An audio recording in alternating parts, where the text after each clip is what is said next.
Boa noite a todos. Me chamo Emanuel Meu nome é Evandro.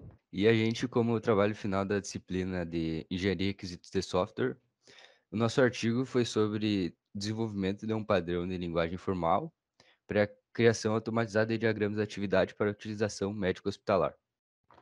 E como objetivo principal do nosso projeto é basicamente facilitar os processos médicos hospitalares, né, através de diagramas. Ou seja, esses diagramas eles são gerados automaticamente a partir de sistemas que integram com a nossa aplicação.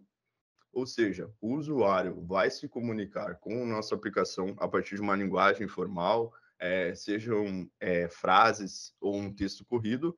A nossa aplicação vai se comunicar com o chat GPT a partir da API do chat GPT. O chat GPT, que é a inteligência artificial, vai retornar para a gente uma sintaxe, né, um código, para que esse código seja lido pelo Plant.uml. O que o Plant.uml vai fazer? Ele vai retornar para a gente um diagrama de atividade em PNG que vai facilitar a leitura dos processos internos hospitalares. Nós envolvemos duas linguagens, uma em forma contínua, ou seja, em forma de texto, e outra em forma de frases. Bom, e a linguagem em forma contínua que a gente desenvolveu, ela segue um texto corrido. E aí a inteligência artificial, o ChatGPT, ele não conseguiu identificar esses agentes que estavam escritos no texto. Então a gente teve que informar a ele que o médico, o paciente e o enfermeiro desse texto seriam partições individuais, ou seja, agentes do texto. E aí uma coisa importante que teria que ter nesse texto seriam palavras como se necessário ou caso contrário, porque elas apresentam condicionais dentro do diagrama.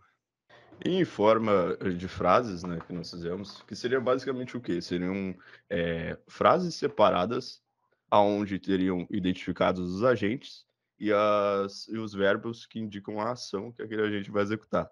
Basicamente, ele, ao invés de ser o texto corrido, ele percorreria essas frases em si para que sejam montados os diagramas, né?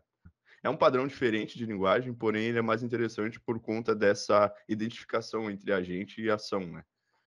E a conclusão, foram identificados alguns problemas, onde o ChatGPT ele não conseguiu identificar essas partições individuais. Essas partições individuais seriam os agentes do texto. Às vezes ele nos retornava essa sintaxe errada do Plant.ml, e mesmo a gente especificando para ele que essa sintaxe estava errada, ele ainda assim insistia em nos apresentar a sintaxe errada na próxima saída que ele nos retornava. Bom, e aqui nós temos na esquerda o diagrama ideal, né, de atividade criado, aonde nós basicamente fizemos um comparativo entre o ideal que seria retornado para a gente, na direita o que foi retornado para a gente a partir de uma linguagem em forma contínua, ou seja, a partir de texto corrido. E aqui, o nosso segundo diagrama que o ChatGPT nos retornou, que foi a em forma de frases, dá para ver que ele conseguiu identificar o que cada agente faz, porém ele não conseguiu identificar as condicionais dentro das frases, mesmo a gente especificando para ele que às vezes esses agentes poderiam apresentar condicionais, ele ainda assim não conseguiu identificar. E para mais informações, né, segue o nosso QR Code, onde vocês podem ir para o nosso repositório. Lá nós vamos inserir o nosso desenvolvimento do projeto, assim como o artigo já se encontra no repositório. E muito obrigado.